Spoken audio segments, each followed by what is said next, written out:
지난 주일에 오후에 저희 교회가 영화 단체 관람을 했습니다. 애니메이션 장르고 또 제목은 이제 킹 오브 킹스죠. 좀 아이들이 보는 것이 아닌가라는 생각을 하실 수도 있었는데 그 영화에서 다룬 주제만큼은 굉장히 좀 깊이가 있고 심오했다라고 생각할 수가 있습니다. 예수님께서 어떻게 세상에 그동안 있었던 혹은 앞으로 있었던 지금 있는 그 어떤 왕들이나 통치자들보다도 예수님께서 어떻게 우리의 왕이 되실 수 있는가, 뛰어난 통치자가 되실 수 있는가라는 주제를 다루고 있었습니다. 아이의 눈으로 이렇게 보게 되는 건데요. 우리 어른들 중에서도 이렇게 보시면서 우시는 분들이 있더라고요. 그러면서 어떤 청년이 저분은 F인가 보다, T가 아닌가 보다 이렇게 얘기하기도 했는데, 아이의 눈, 우리 예수님이 말씀하신 것처럼 아이의 마음처럼 하나님 나라를 받들어야 천국에 들어갈 수 있잖아요. 그렇죠? 그런 마음으로 보신 것이 아닌가 이렇게 생각합니다.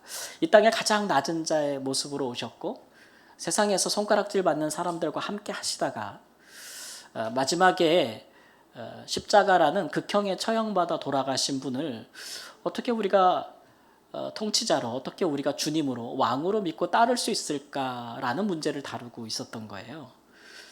그러니까 이게 쉬운 주제는 아닌 것이죠. 당시에도, 예수님 당시에도 우리가 영화에서 봤듯이 많은 사람들이 예수님을 보면서 반응이 갈렸다는 것을 알 수가 있습니다. 어떤 사람들은 예수님을 아예 관심을 표하지 않은 사람들도 있었고, 예수님을 무시하는 사람도 있었고, 또 예수님을 오히려 멸시하는 사람도 있었고, 미워하는 사람도 있었죠. 심지어는 죽이려고 하는 사람도 있었다.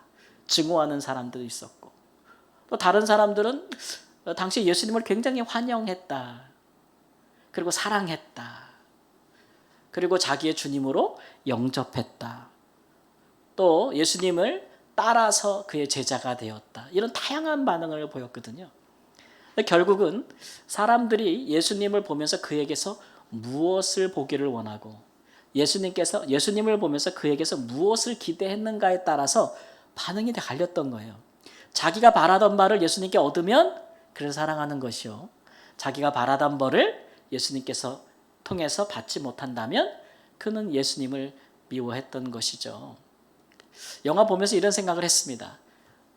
만약에 우리에게 타임머신이 있어서 우리 각자가 예수님 시대로 돌아가서 그 현장에 있었다면 우리는 어떤 태도와 반응을 우리 예수님께 보였을까? 우리 자신은. 그런 생각을 한번 상상을 해보기도 했습니다. 그러면서 나는 진정으로 예수님께 바라는 것이 무엇인가에 대해서 영화를 보면서 좀 생각을 하기도 했죠. 오늘 본문을 통해서 우리가 한번 생각해 볼 것이 그것입니다. 우리가 예수 그리스도를 믿는다고 하면서 진정으로 그에게 진실로 바라는 것이, 가장 바라는 것이 무엇인가? 그것이 정말 예수님께서 우리에게 주시고자 하는 것과 같은 것인가? 이런 것들을 한번 살펴보려고 하는 것입니다. 그래서 이로써 우리가 예수님께서 우리에게 주기를 원하시는 것, 우리가 정말 알기를 원하시는 것이 무엇인지를 우리도 좀 알아서 예수님에 대한 우리의 지금의 신앙생활하는 우리의 반응과 태도가 정말 예수님을 환영하고 그분을 내 마음에 영접하고 또 그분을 믿고 그분의 말씀대로 살려고 하는 그런 좀 긍정적이고 또 그로써 예수님을 찬양하고 하나님께 영광을 돌리려고 하는 그런 우리의 신앙생활이 되기를 우리 주 예수님의 이름으로 축원합니다. 살펴보겠습니다. 예수님은 사람들이 진정으로 예수님에 대해서 무엇을 알기를 원하셨는지, 예수님이 무엇을 주시기를 원하셨습니까? 첫 번째 요지의 말씀을 함께 읽겠습니다. 시작. 죄사함의 중요성을 알기를 원하셨습니다. 예수님은 사람들에게 많은 것을 주셨고 주실 수 있었는데, 또 사람들에게 많은 것을 깨닫게 하실 수 있었는데, 그 중에서도 으뜸은 예수님께서 가장 중요한 것은 예수님께 나오는 사람들이 그들의 인생에서 정말 중요한 것이 무엇이냐? 죄의 용서함을 받는 것이구나 라는 것들을 진실로 예수님을 통해서 좀 깨닫기를 너무너무 원하셨다는 거예요. 너무너무 원하셨다는 것. 많은 사람들이 예수님께 대한 기대를 가지고 왔죠. 자기가 지식이 없다고 생각해서 예수님께 뭔가 새로운 지식을 배우기를 원하는 사람들은 예수님을 랍비, 선생님이라고 부르면서 그에게 와서 교훈받기를 원했습니다. 가난한 사람들은 예수님을 따르면서 그들이 부하게 되기를 원했습니다. 또 사회적으로 낮은 신분을 가진 사람들은 너무 힘들기 때문에 예수님을 통해서 좀 높은 사회적인 지위까지 오르기를 원했습니다. 어떤 사람은 예수님께 와서 부모의 그 유산을 내 형제와 좀 나누게 해달라고 부탁한 사람도 있습니다. 또 귀신이 들려서 그 귀신을 쫓아달라고 하면서 예수님께 귀신 들린 자를 데려온 사람도 있었죠. 그런데 그 중에서 이런 여러 예수님께서 해주신 것들 중에 가장 사람들에게 인기 있었던 것이 여러분 무엇인지 아십니까? 가장 인기 있었던 것은 바로 병을 고쳐주시는 것이었습니다. 이것만큼 인기 있는 사역이 없었던 것 같아요. 그래서 예수님께 왔던 많은 사람들 중에 제일 많이 나온 사람들이 병든 사람들, 그리고 병든 사람들을 데리고 왔던 사람들이 항상 예수님 주변에 많아서 다른 사람들이 예수님께 나올 수 없을, 발붙일 공간이 없었다라고 할 정도로 예수님은 아침 새벽부터 밤늦게까지 병자들을 고쳐주셔야만 했습니다. 오늘날에도 이렇게 의학이 많이 발달하고 의학기술이 발달을 했지만 여러분 병원 가보십시오. 사람들이 많습니까? 적습니까? 항상 많습니다. 그러니 그 옛날에는 얼마나 더 많은 질병 가운데 많은 사람들이 고통을 받았겠어요. 근데 예수님께서 주시는 것들 중에서, 하신 것들 중에서 사람들에게 인기 있는 거하고 예수님께서 정말 주기를 원하는 중요한 것하고는 좀 달라요. 좀 달랐다는 것을 알 수 있어요. 예수님은 사람들이 하나님과 사람들 앞에 죄를 지었는데 그 죄를 와서 고백하고 그 죄의 사함을 받는 것, 용서함을 받는 것을 주는 것을 가장 예수님께서 중요하게 여기셨습니다. 근데 이 예수님께서 중요하게 여기시는 것과 사람들이 너무나 좋아하는 것이 좀 달라가지고 예수님이 일하실 때 항상 힘들었어요. 예수님은 하나님의 아들이신데 그분이 이 땅에 왜 오셨겠습니까? 그분이 오신 목적. 마태복음 1장 21절 말씀에 우리가 함께 읽겠습니다. 네가 아들을 낳으리니 이름을 예수라 하라. 그는 자기 백성을 그들의 죄에서 구원할 자이심이라. 예수님이 이 땅에 오신 것은 자기 백성을 죄에서 구원하기 위해서 오셨어요. 가난도 질병도 모든 인생의 문제도 다 죄의 결과 아닙니까? 죄의 의학적으로 말하면 증상들이잖아요. 예수님께서 증상을 고쳐줄 수도 있는데 예수님께서 더 원하셨던 것은 그 질병 자체를 고쳐주기를 원하시는 거였어요. 죄를 고쳐주지 못한다면 그 같은 증상은 언제든지 다시 발현될 수 있는 거 아니에요? 발현될 수 있는 거. 그런데 사람들은 죄라는 것이 눈에 보이는 것이 아니지 않습니까? 그러나 가난은 너무 피부로 와닿는 것이고 또 무지도 인생을 살아가기에 너무 힘들고 불편한 것이고 비참한 나의 삶이나 병든 나의 몸이나 또는 영적으로 정신적으로 문제가 있는 그런 것들은 너무나 우리의 삶의 질을 떨어뜨리고 고통을 주는 거기 때문에 사람들이 거기에 더 관심을 많이 가지게 된 것이죠. 그래서 예수님께서는 그런 것을 고쳐주시는 것도 중요하지만 그것의 근본이 되는 죄의 문제를 해결해 주는 것이 더 중요하다는 것을 어떤 중요한 사례로서 사람들에게 알게 해주기를 원하셨다는 거죠. 그것이 오늘 본문에서 일어난 중풍병자를 예수님께서 고치신 사건입니다.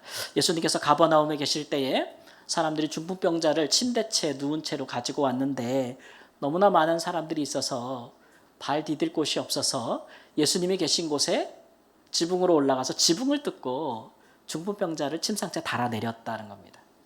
이스라엘은 그 지붕이 평평하거든요. 근데 예수님께서 그 중풍병자를 데리고 온 사람들의 믿음을 보시고 이제 그 중풍병을 고쳐주시는 사건입니다. 근데 예수님께서 그들의 믿음을 보셨다라고 이야기하시고 병을 고쳐주시는데 처음부터 병을 고쳐주시는 것이 아니라 다른 말씀을 하시는 거잖아요. 그래서 그 예수님의 의도를 한번 생각해 봐야 됩니다. 예수님께서는 먼저 그 중풍병자에게 말씀하시기를 소자야, 작은 자야 이렇게 부르셨죠. 예, 그 사람이 어린아이이기 때문에 그런 것은 아닙니다. 헬라어로 테크노온이라는 건 정말 어린아이를 부를 때 쓰는 말이거든요. 어느 정도 연령대라고 보면 되냐면 한 초등학생 정도를 부를 때에 이제 아이야 이렇게 부르는 건데 그것을 중풍병자에게 부르는 말로 쓰셨어요.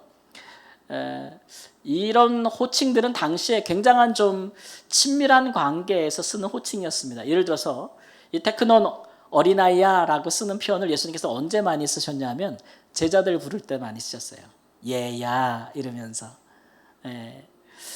그래서 이것은 굉장히 친밀한 호칭 관계를 많이 쓰는 것이죠. 우리나라도 옛적 문화 때 우리나라 좀 과거로 흘러가 보면은 그런 거 있지 않습니까? 너무 이웃이 서로 많이 알고 또 서로 집에 숟가락이 몇 개 있는지 밥그릇이 몇 개 있는 건지 알 때는 옆집에 있는 어머니도 내 어머니가 되고 그죠?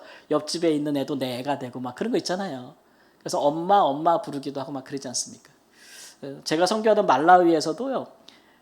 직원들이 와가지고 장례가 났다고 그래요. 그래서 누가 돌아가셨냐 그러면 엄마가 돌아가셨다 그래서 일주일 휴가를 줘요. 근데 뭐 교통비도 없으니까 교통비도 주고 막 주거든요. 또 장례할 수 있는 관 비용도 주고 막 그랬는데 또 얼마 한 달 있다 와서 또 누가 돌아가셨대요. 그 누가 돌아가셨냐면 또 엄마가 돌아가셨대. 또 저번에 지난달에 엄마가 돌아가셨잖아요. 이거 다른 엄마래요. 옆집에 있는 엄마예요. 문어각으로 하면 그런 친밀한 호칭들이 많이 쓰이죠. 그래서 예수님께서 이 중풍병자에 대해서 그런 아주 친밀한 호칭을 쓰시는 건데 그 이유는 이 사람이 굉장히 두려워하고 있다고 본문에 말씀하고 있지 않습니까? 예수님께서 아이야 안심하라 편안한 마음을 가져라 이렇게 말씀하시는 거죠.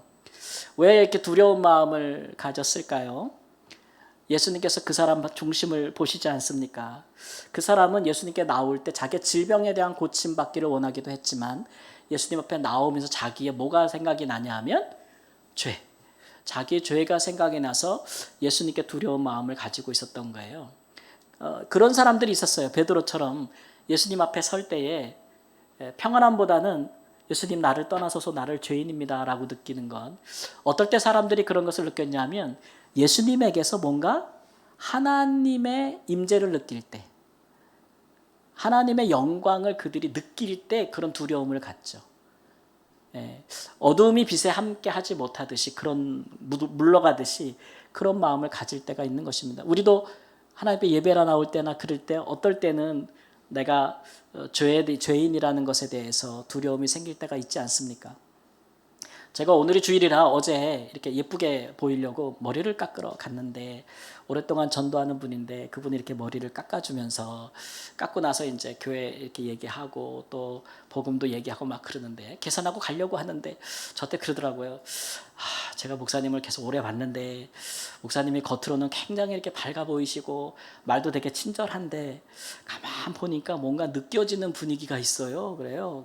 그래서 제가 잔뜩 기대하고 무슨 분위기가 느껴져 이랬더니 제가 다르게 하는 일이 있어서 거기서 사회 형님들을 많이 보거든요 이러시더라고요. 근데 목사님에서 뭔가 그 형님들의 냄새가 난대. 그래서 제가 이거 칭찬인가요? 그러면서 제 속으로는 내가 진짜 우리 예수님 따라가려면 멀었다 이런 생각이 들었는데 예수님에게 나올 때 어떤 사람은 평안한 마음으로 나오기도 하지만 자기의 상태에 따라서 어떤 사람은 또 두려운 마음을 가지고 나오기도 하죠. 이 사람은 자기의 죄가 강하게 생각이 나고 그래서 예수님께 두려웠던 것 같습니다. 그랬더니 예수님께서 이제 그 사람의 죄를 먼저 용서해 주신다는 말씀을 먼저 하는 거예요. 근데 중풍병자나 예수님은 서로 통하는 게 있었을 거 아니에요. 그죠? 그 말에 평안함을 얻었으니까. 근데 그것을 지켜보는 사람들에게는 전혀 상황과 형편에 어울리는 말이 아닌 거예요. 특히 그 집에는 서기관들이 있었다 그랬어요. 서기관들은 지금으로 말하면 행정관료들인데 법을 해석하고 뭐 법조계에서 일한다고 보면 되는 사람들인데 이 사람들이 예수님께서 소자야 내 죄가 사하여졌느니라 라는 말을 듣고서는 악한 생각을 품었다고 했습니다. 생각으로 말이죠. 왜 그러냐면 이 사람이 신성모독을 하는도다 이렇게 말을 했어요. 그러니까 예수님께서 중풍병자의 죄를 사하니까 이 서기관들의 생각에는 사람의 죄를 용서할 수 있는 것은 하나님밖에 없는 거예요. 하나님밖에 없는데 감히 네가 이 사람의 죄를 사한다고? 이것은 참남하다. 이거는 하나님을 모독하는 것이다. 하나님을 모독하는 죄가 있다라고 그 자리에서 생각을 한 것이죠.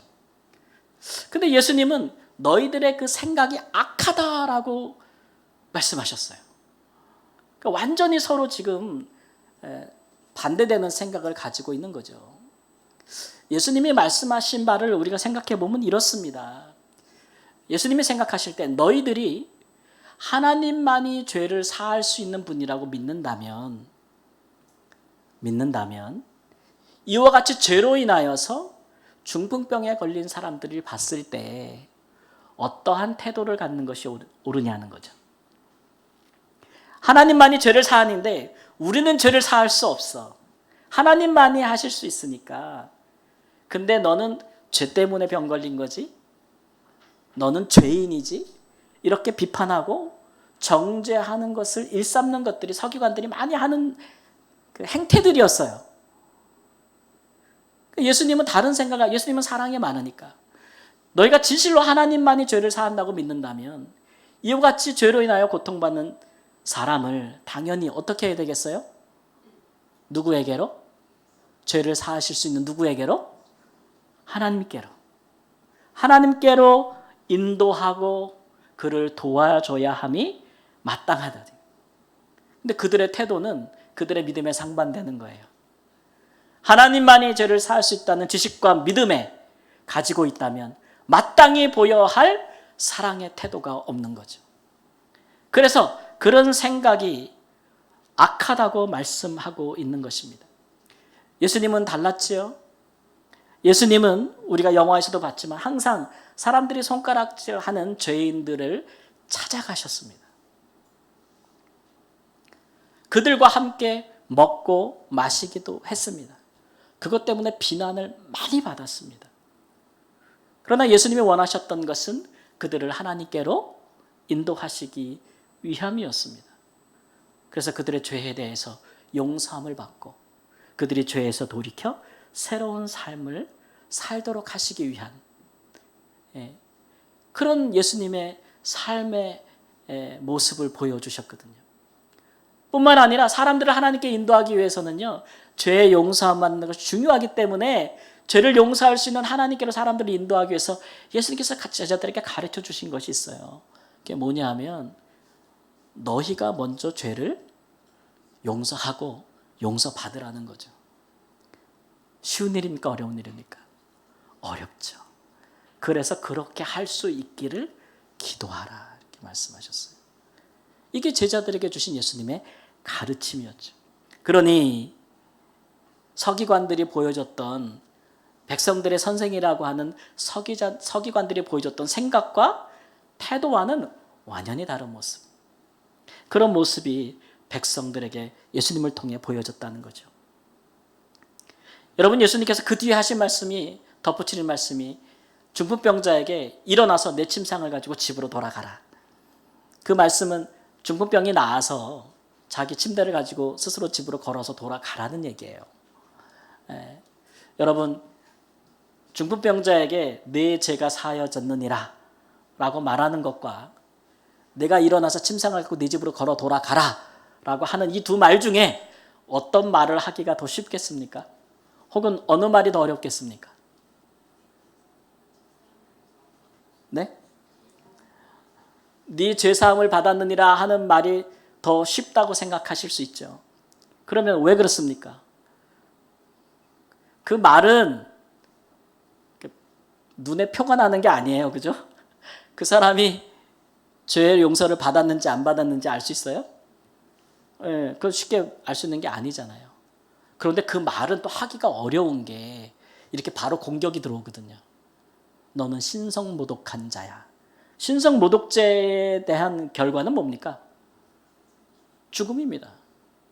유대율법에. 그러니까 이 말도 하기가 쉽지 않아요.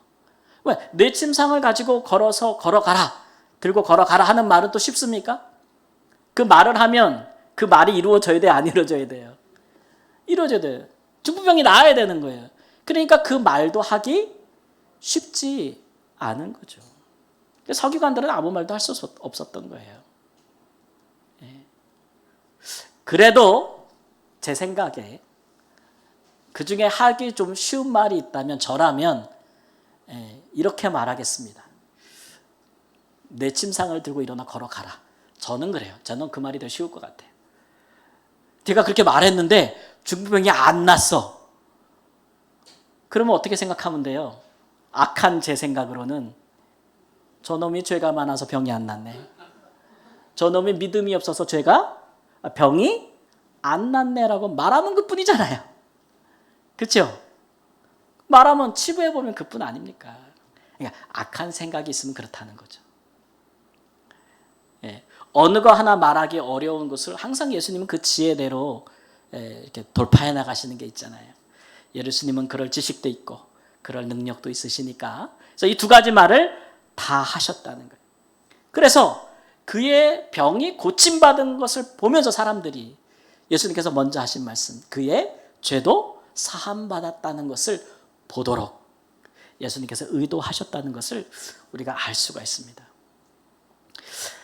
여러분, 여기서 우리가 이제 좀 생각해 볼 부분들이 있어요. 그게 뭐냐면 우리도 신앙생활하면서 서기관들처럼 생각할 수가 있어요. 뭐냐면 죄의 용서는, 죄의 사함은, 죄 문제 해결은 누구만 하는 것이다? 하나님만 하는 것이다. 그리고는 죄를 용서하거나 용서받거나 죄로 말미암는 문제를 해결하려고 하는 모든 태도들을 아주 하찮게 보는 그런 생각과 태도를 우리도 가질 수 있습니다. 죄 사함과 죄가 용서받는 것들을 우리의 삶에서 내가 할 일 아니야 라고 제쳐놓으면 우리 안에 서기관들과 똑같은 함정에 빠질 수 있어요. 악한 생각이 스물스물 올라오죠. 그러다 보면 잘못한 사람을 보면 누군가 나에게 잘못을 하면 그 사람을 비판하고 정죄하고 내 눈에 있는 티는 보지 못하고 남의 눈에 있는 들보는 크게 보는 그런 태도와 생각들이 우리 마음을 장악하게 되는 거예요. 장악하게 되는 거예요. 반대로 우리는 예수님처럼 생각하는 것이 옳습니다.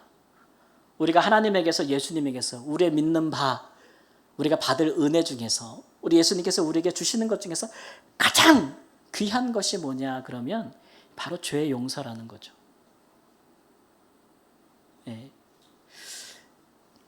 여러분 우리가 생각하는 것보다 훨씬 죄의 파괴력과 영향력은 우리의 삶의 저변에 아주 깊고 광범위하게 퍼져 있습니다.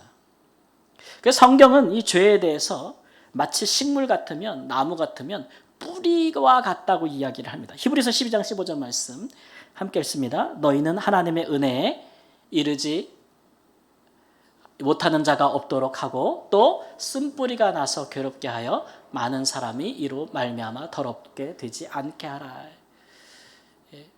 해결되지 못한 죄, 용서받지 못한 죄, 서로 용서하지 못한 죄, 하나님께 사함받지 못한 죄는 쓴뿌리와 같다. 구약에 있는 성경에는 독초와도 같다는 얘기도 써요. 독과 같다고요. 점점 퍼져나가는 거예요. 여러분 죄라는 것을 우리가 생각할 때 나는 죄를 안 졌어 그러니까 나는 평안할 거라고 생각하지 마세요. 내 주변에 내 가족 중에서 같이 일하는 동료 중에서 죄에 심각하게 파괴된 삶을 사는 사람이 있으면 그 영향이 나한테도 와야 안 와요? 당연히 오지 않겠습니까? 이것이 우리가 우리 자신만 생각할 것이 아니라 예수님처럼 혹은 중풍병자를 데리고 왔던 사람들처럼 우리의 가까운 사람, 사랑하는 사람, 아니면 우리 사회에서 일어나는 모든 죄와에 대한 것들, 범죄에 가는 것들에 관심을 가져야 되는 이유예요. 그리고 그것들에 우리가 그 죄에 대한 문제를 해결할 수 있기 위해서 우리가 해야 될 일을 해야 되는 이유죠. 그런 것들을 우리가 무관심하고 무지하고 중요한 것이 아니라 여긴다면 결국 그것이 우리의 삶을 파괴하고 우리를 고통스럽게 하는 것 아니겠습니까? 우리 가족 중에 누가 하나 죄로 말미암아 그렇게 큰 고통을 당한다면 그 고통이 어찌 그 사람만의 몫이겠습니까? 우리의 몫이 되는 거죠. 우리 사회에서 어느 한 부분에 차마 말로 입에 담지 못할 범죄들이 일어난다면 그것이 어찌 그들만의 문제겠습니까? 해결하지 못하면 금세 우리의 삶에, 우리 사회에 심각한 영향을 초래하는 문제가 되고 말 것이니 특별히 우리 하나님의 사람들, 예수님 사람들, 그리스도인들은 죄에 대해서 민감해야 돼요. 적어도 내가 뭔가 할 수 있는 영역에서 죄가 우리의 삶의 구조를 파괴하지 못하도록 하는데 여러분 우리가 열심히 또 우리 그런 문제들을 또 용서해 주시고 사해 주시고 해결해 주시는 우리 주님께 의탁하고 해결하기 위한 사람으로 살아야 되는 줄 믿습니다. 그렇습니다. 또 예수님은 예수님께 오는 사람들이 무엇을 알기를 원하셨느냐. 두 번째 한번 요지를 읽겠습니다. 함께 읽습니다. 예수님께 죄를 사할 권능이 있음을 알기를 원하셨습니다. 여러분 죄를 용서하는 것은요 권능입니다. 이게 능력이라는 거예요. 권세라는 겁니다. 권한이라는 거예요. 아무나 할 수 있는 일이 아니라는 거죠. 예수님께 나온 사람들에게 예수님께서 많은 권능들을 행하셨지만 죄를 용서해 주신 경우도 있고 죄의 사함을 말씀해 주지 않은 권능들도 많이 있었습니다. 대표적으로 이제 두 가지 사례만 뽑으면 베데스다 연못에서 38년 동안 병자 된 사람이나 혹은 간음하다 붙잡혀 와가지고 사람들에 의해서 투석형을 받을 위기에 처한 사람들의 이 두 사람의 질병과 그 사람의 죽음에서 그 생명을 구해내셨잖아요. 그리고 나서 예수님께서 공통적으로 그들에게 하신 말씀이 뭐냐면은 너희가 가서 다시는 죄를 범치 말라 이렇게 말씀하셨어요. 그들에게 죄가 있다는 것을 아셨고 그러나 그들의 죄를 사하여 준다고는 말씀하지 않으시고 다시는 같은 죄를 범치 말라 이렇게 말씀하셨습니다. 그들은 자신들의 죄에 대하여 용서받고 사함받고 자기의 죄를 해결하려고 하는 마음이 없었던 것을 알 수가 있어요. 여러분 예수님께서 많은 권능을 행하셨어도요. 죄를 사하는 권능은 예수님의 권능은 다른 것에 비해서 굉장히 차별화된 것입니다. 그래서 오늘 말씀에도 8절에 보면은 무리들이 이런 권능이라고 했어요. 이러한 권능을 사람에게 주신 하나님께 영광을 돌린다. 예수님에게 주셨다는 이걸 느꼈다는 거잖아요. 그러니까 이거는 차원이 다른 이런 종류의 레벨이 다른 권능이라는 거예요. 여러분 생각해 보세요. 예수님께서 사람들을 가난해서 구제도 하셨고 병도 고쳐주셨고 귀신도 쫓아내 주셨고 심지어 사람들이 알지 못하는 미처 깨달아 알지 못했던 하나님의 말씀에 아주 새롭고 또 은혜롭고 권위 있는 말씀도 가르쳐 주셨습니다. 교훈도 주셨습니다. 근데 이런 것들은요 예수님만 행하시지는 않습니다. 병 고치는 거 예수님만 행하시는 게 아닙니다. 그렇죠? 여러분 사람도 고칠 수 있습니까? 없습니까? 의사들도 고칠 수 있잖아요. 병은 누구나 고칠 수 있는 사람들이 많습니다. 가난해서 사람을 구제하는 일에 열심히 있는 사람도 있습니다. 축사, 귀신을 쫓아내는 게 탁월한 영성을 가진 사람들도 있죠.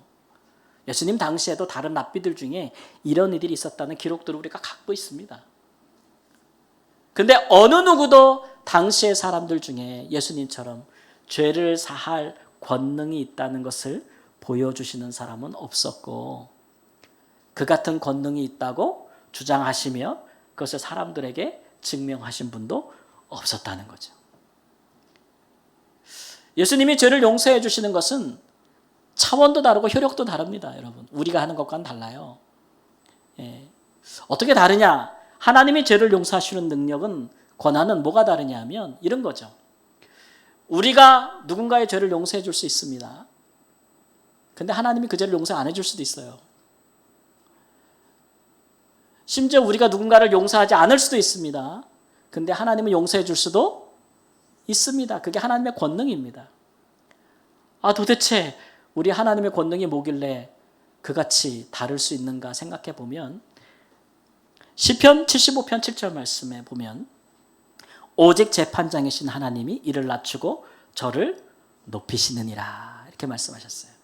이 말씀을 풀어보면 하나님만이 이 세상에서 유일한 재판관이라는 거예요. 세상에 많은 판사들이 있고 재판관들이 있고, 우리도 나름대로 판단하면서 용서도 하고 용서도 안 하며, 누구는 죄가 있다고 여기고 누구는 죄가 없다고 여기지만, 그러나 궁극적으로 최종적으로 사람에게 죄가 있고 없음을 명확히 분별하시고 판단하셔서 공의롭고 공평하게 재판할 수 있는 분은 누구라고요? 하나님 한 분밖에 없다는 거예요. 우리가 저 사람 절대 용서 못해 라고 내가 느낀다고 그 사람이 정말 죄가 있다고 장담할 수 있습니까? 오해하는 경우도 많지 않습니까? 나는 저 사람 용서했어 라고 할지라도 하나님이 보실 때에는 우리가 미처 그 사람에서 발견하지 못한, 혹은 몰랐던 훨씬 더 심각한 죄와 범죄가 그 사람 안에 내재되어 있을 수도 있습니다. 그런 최종적인 판단은 누가 하시는 거라고요? 하나님만이 하신다는 거예요. 그러니 이런 권능은 다르죠. 차원이 다르죠. 하나님이 판단하시는 거는. 효력도 다릅니다.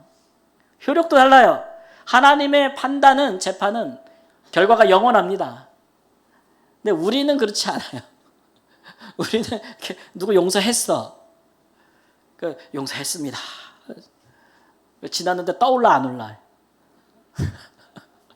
용서했는데 자꾸 생각나. 용서했다고 말을 했는데 뒤돌아서면 안 돼. 이게 용서가 안 돼. 그런 경우가 많잖아요. 어떤 분은 꼼꼼히 다 적어두나. 근데 우리 하나님의 판단과 용서는, 우리 하나님 뭐라 그러셨어요? 기억지도 아니하신다 그랬죠. 효력이 달라요. 효력이 달라요. 그렇게 죄를 용서할 수 있는 권능을 하나님 아버지께서 누구에게 주셨냐? 그 아들 예수 그리스도에게 주셨다라는 것. 그런 권능이 있는 예수님을 우리가 주로 믿고 섬기고 따른다는 게 중요합니다. 그런 분을 우리가 따르니까, 그런 권능이 있는 분을 믿으니까 우리의 삶이 당연히 달라야겠죠. 어떤 부분에 달랐으면 좋겠습니까?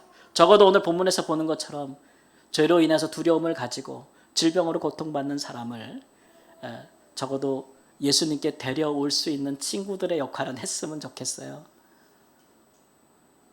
여러분, 조금만 더 눈을 뜨고 주변을 보십시오. 가장 가까운 곳부터 가장 멀리까지 바라보십시오. 세상의 모든 고통이 죄로 말미암는 것은 아닙니다. 그러나 많은 사람들이 자신과 혹은 주변 사람들의 죄로 인해서 같이 고통받고 있지 않습니까? 그런 사람들을 주님께로 데리고 올 수 있는 것, 예수님께 그런 권능이 있음을 믿고 있는 우리들이 해야 될 일이고, 죄사함이라는 것이, 죄의 용서라는 것이 정말 중요하다는 것을 우리는 보여줄 수 있어야 되잖아요. 가장 보여줄 수 있는 가장 좋은 방법은 우리가 용서하는 겁니다. 우리의 용서가 하나님의 것과 같지 않지만, 그러나 적어도 우리를 통하여 사람들이 하나님의 용서를 바라보게는 해줘야 되는 거잖아요. 우리는 그런 권능을 가지고 계심을 믿으니까. 그리고 심지어는 죄진 자를 위하여서 기도할 수 있습니다. 기도할 수 있습니다. 기도는 정말 마음과 뜻을 다해야만 되는 일이잖아요. 예수님께서 우리에게 그런 것들을 원하신다는 것이죠. 그렇게 함으로써 우리는 그러한 권능이 예수님께 있기 때문에 하나님께 영광을 돌리는 삶을 살 수 있다고 오늘 말씀에 이야기하고 있는 거예요. 제가 알고 있는 어떤 한 분은 자기 가족 중에서 한 사람을 너무 용서할 수가 없어요. 오랜 기간 동안 그 한 사람으로서 너무 큰 고통을 받았어요. 그래서 그 아픔과 상처는 뭐 해결되지 않는, 나이가 들어도. 얼마나 어려운지 몰라요. 그런데 그분은 신앙이 있어요. 그래서 이 죄의 문제를 해결해야겠다. 그래야지 나도 하나님 나라에 들어갈 것이고 또 그 사람도, 그 가족도 하나님 나라에 들어갈 것이다 라는 믿음을 갖고 있기 때문에 이 문제에 부딪혀 보기로 했습니다. 그래서 자기에게 가장 아픔을 줬던 가족에게 가장 가까이 가서 그가 가장 힘들고 연약하지만 그와 함께 인생을 살고 있습니다. 나에게 가장 깊은 아픔과 상처를 준 사람, 나한테 죄를 범한 사람과 함께 살고 그 사람이 제일 연약할 때 그 사람에게 도움을 되는 자로 옆에 서 있는다는 것이 쉽겠습니까? 피눈물이 나는 일이죠. 제가 듣기로 밤마다 통곡했고 심지어는 죽이고 싶었고 모르니까, 인정하지 않으니까 고마운 마음도 없고 그런 한동안의 기간이 참 고통스러운 기간이 지났다. 그러나 계속해서 소망을 잃지 아니하고 그 사람에게 죄가 무엇이며 하나님 앞에 우리가 그런 죄들을 깨닫고 용서하지 받지 못한다면 하나님 나라에 들어갈 수 없다는 부분들에 대한 복음을 계속적으로 이야기하고 꽤나 긴 시간을 보냈는데 마침내 어느 순간인가 용서를 구하고 용서하고 서로 화해하는 순간이 왔다는 거죠. 그런 것들을 이야기하는 얘기를 들어본 적이 있습니다. 여러분, 죄를 용서한다는 것이 쉬운 일이 아닙니다. 우리에게 죄 지은 자를 용서하는 것이 어렵듯이 우리 하나님께서도 모든 죄는 결국 하나님께 짓는 것인데, 불순종함을 하나님께서도 죄 용서하는 것이 쉬운 게 아닙니다. 그러니까 그의 아들을 보내사 십자가에서 돌아가게 하심으로써 그런 것들을 이루신 거 아닙니까? 가벼운 일은 아니나, 그러나 이런 일들은 하나님께서 우리에게 그만큼 어려운 일이기 때문에 우리에게 가장 주기를 원하시는 거고, 우리의 삶이 가장 파괴되고 고통스러운 것도 원인이 그것입니다. 사람들이 착각하는 부분이 많은 것 같아요. 인생이 힘든 게 돈이 없어서 그렇다, 명예가 없어서 그렇다, 지식이 부족해서 그렇다, 여러 가지로 이야기할 수 있는, 다 표면적인 것들입니다. 그 뿌리로 내려가면 거기에는 죄가 있는 것이에요. 죄가 오랫동안 쌓이고 쌓였던, 우리가 방치했던 죄들이 우리의 삶에 마침내 영향을 주기 시작할 때 우리는 걷잡을 수 없는 고통에 빠져드는 것이거든요. 그러나 그런 곳에 하나님의 사람, 그리스도인이 한 사람이 있으면 새로운 변화는 시작되는 줄 믿습니다. 죄를 가만두지 않거든요. 죄가 마음대로 일하게 두지 않습니다. 그리스도인들은 우리 예수님께서 그것을 고칠 능력이 있다는 걸, 권능이 있다는 걸 알기에. 여러분, 우리는 그런 사람입니다. 우리의 삶을 보시면서 우리 주님께서 많은 권능을 행하실 수 있습니다. 그러나 권능 중에 권능은 우리의 죄를 용서하시고 죄의 문제를 해결해 주시는 것이라고 말씀하셨습니다. 그런 권능을 계신 예수님을 우리가 믿고 따르니 우리의 삶에 죄로 인해서 그 어떤 고통과 아픔도 없도록 우리가 할 수 있는 일을 하시면서 하나님의 사람으로 승리할 수 있기를 우리 주 예수님의 이름으로 축원합니다. 아멘. 우리 잠시 함께 합심해서 기도하겠습니다. 우리의 삶을 돌아보고 우리 자신과 우리 주변에 있는 사람, 가까이부터 멀리 있는 사람까지 돌아보고